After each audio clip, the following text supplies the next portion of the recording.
Usain Bolt n'avait donc jamais fait d'apparition en public depuis les Jeux Olympiques. Comme il vient à Atletissima, évidemment on dit, il vient à Atletissima, c'est à Lausanne, c'est son anniversaire, tel et tel jour, je ne sais plus, Atletissima c'était le jeudi, puis son anniversaire c'était le mardi, et je dis à Valérie, il faut l'inviter. Mais on ne va pas l'inviter ici parce qu'il ne va pas venir. On l'invite chez moi à la maison. Parce que chez moi, il y a un cadre beaucoup plus privatif, et puis c'est différent si je vous invite chez moi ou si je vous invite ici. Vous êtes ici, c'est commercial, et peut-être aussi amical, mais enfin c'est quand même une base commerciale. Si je vous invite chez moi avec mes enfants et ma famille, ça veut dire c'est un autre message. Et je fais dire à Usain que je l'invite chez moi. Usain Bolt a répondu, « Ah, ça, volontiers. J'accepte, je viens. » Et il est venu. Comme c'était son anniversaire, comme on a averti les journalistes, comme les journalistes n'aiment pas parler du hublot, ou qu'ils évitent, parce qu'ils disent ce compte Biver, il va nouveau nous choper, il va nouveau nous blouser, on va nouveau mettre du hublot partout. Alors la télé donne des ordres, le matin donne des ordres à la rédaction, vous en faites le moins possible sur Biver et hublot, parlez de Usain. Bon, ben voilà. Je ne suis pas con, je le sais d'avance. Donc on dit, pour que la télé ne puisse pas échapper à Hublot, et pour que les journalistes, les photographes ne puissent pas échapper à Hublot, on va faire un gâteau d'anniversaire qui fait 1 mètre de diamètre, et ce gâteau d'anniversaire, il est en forme de montre. Donc, inévitable. On fait faire un gâteau comme ça, et qui reprend exactement la montre, avec les... Et le gâteau arrive par Benoît Violier, le fameux cuisinier 3 étoiles. Clac, clac, clac, il arrive. Et puis Usain prend un couteau. Évidemment, tout le monde clac. Et la montre à fond. Et comme c'est la première apparition au public depuis qu'il a gagné les 3 médailles, et qu'il a amené ces 3 médailles, qu'il me les a données, que je les avais en main, tout le monde a pu prendre les médailles en main, les journalistes ont parlé, et évidemment il y avait cette montre, et cette montre a fait le tour du monde, et nous avons fait faire une étude. Si nous avions acheté l'espace publicitaire que nous avons eu en rédactionnel, cela nous aurait coûté 273 millions. Wow. Si nous avions dû acheter, le coût eût été de 273 millions. Ça dit tout. Voilà, ça dit tout. Et ça, et l'idée maîtresse, c'est de profiter qu'il est ici et de l'inviter à la maison, suivi, alors du coup de génie, de faire un gâteau. Comme ça, tout le monde est obligé de photographier la broque. C'est génial. Voilà. Malheureusement, on ne peut pas prendre ça à l'école. Non, ça effectivement non. Souvent on dit que... c'est du bon sens. Ouais. Et souvent on dit que le sponsoring est plus cher que des campagnes classiques publicitaires, que c'est pas le cas. Non, parce que c'est pas du tout le cas. Ah, je trouve pas. Des réactions, questions, réponses, le temps file. Profitons des derniers moments qu'on a avec M. Biver pour réagir sur ce qui a été dit. La passion ouvre beaucoup de portes. L'amour, oui, toutes les portes. Puisqu'il arrive à franchir toutes les montagnes. Là, avec la passion ou l'amour franchit tout. On dit quoi? L'amour déplace les montagnes. Exact. Ce qui est vrai, la preuve. Pascal, salut.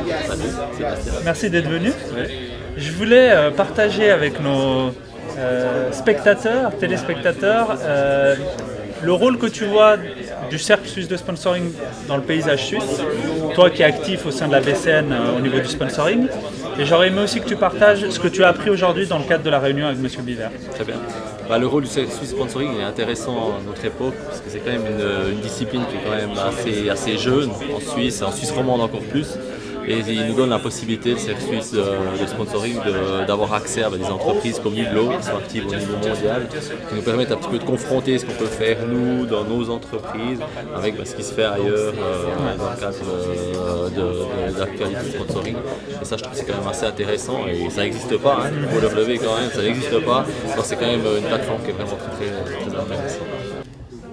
Je pense qu'on pourrait être plus visible dans ce que nous faisons. On soutient comme je l'ai dit avant, des musées, des institutions, des NGO aussi, des ONG, et c'est vrai qu'on l'utilise peu en termes d'image. Alors ça, je pense que le faire de cette manière-là est juste. Ce qui sera mieux fait à l'avenir, c'est effectivement de le rendre plus visible. Un exemple hier, on est entreprise pilote de la ville de Genève dans un projet d'achat durable. On appuie le congrès qui se tient en ce moment européen des villes durables. Et voilà, c'est discret mais c'est très efficace. Les autorités de Genève ne s'y trompent pas. Elles savent qu'on est derrière elles pour ce genre d'appui. La Belle Écriture a choisi un seul outil de communication qui est le sponsoring. Ok, on a une page Facebook qui vaut ce qu'il vaut, un site qui n'est pas très démonstratif parce qu'on choisit comme ça. On ne va pas dévoiler toute la stratégie parce qu'il y a la concurrence qui n'est pas trop loin, mais on s'entend pas mal. Mais le sponsoring, voilà, il y a une vérité que Jean-Claude Biver disait il y a 2 ans en arrière et que Pierre Keller disait aussi et Claude Knox disait aussi, c'est que le monde est saturé de tout. Donc aujourd'hui, toutes les conférences et tous les événements se tiennent plus en plus. Et les gens viennent, écoutent, boivent un verre, rentrent à la maison et puis font ça 10 fois par année et puis ils s'embêtent finalement. Donc il faut faire vivre des expériences aujourd'hui. Les gens, pour qu'ils retiennent des marques aujourd'hui, il faut qu'ils vivent des expériences. Merci d'avoir pris le temps de partager vos expériences, vos pensées, vos idées dans le cadre donc, du développement d'Hublot en tant qu'entreprise. Je voulais simplement connaître au final quel est votre regard sur le sponsoring d'aujourd'hui et sur les tendances. On parle beaucoup de sponsoring social, sponsoring vert. Qu'est-ce que ça vous inspire au final pour vous savez, je suis un grand défenseur du sponsoring. Je trouve que c'est un moyen de séduction extraordinaire. C'est aussi un moyen de transférer de l'image, transférer du désir, transférer du rêve, transférer de l'émotion. Donc c'est vraiment, je crois que le sponsoring a des valeurs qu'on ne soupçonne pas. Et maintenant que le sponsoring s'ouvre, s'élargit sur le sponsoring à but humanitaire, etc., ça donne évidemment au sponsoring une 3e dimension, peut-être qu'il lui manquait, parce que souvent on croit que le sponsoring c'est que commercial. Et là, ça vous donne une autre ouverture. Et donc pour le sponsoring, le fait qu'il s'ouvre à d'autres secteurs, le secteur humanitaire, c'est un apport considérable et ça va redonner à certains une envie de sponsoriser. Vous avez réalisé une action avec Dépêche Mode, est-ce que vous pouvez nous en dire un peu plus? Oui, on a fait deux opérations. La première, c'était pour les enfants atteints d'un certain cancer, je ne sais plus lequel, où on a réussi à faire avec Dépêche Mode 12 montres, dont eux ont fait la promotion sur leur site. Il y a quand même 70 millions de gens qui sont sur leur site. Et on a vendu ces 12 montres pour 600 000 francs. 600 000 $. On a donc récolté 600 000 $. C'était une opération donc fort bien réussie, très belle. Et ça a incité Dépêche Mode à nous faire une 2e demande. Si on ne voulait pas faire maintenant un peu plus grand encore, et ramener plus que 600 000 $, et de faire 250 montres avec eux, dont eux feraient la promotion. 250 montres, donc une montre spéciale dédiée à cet événement.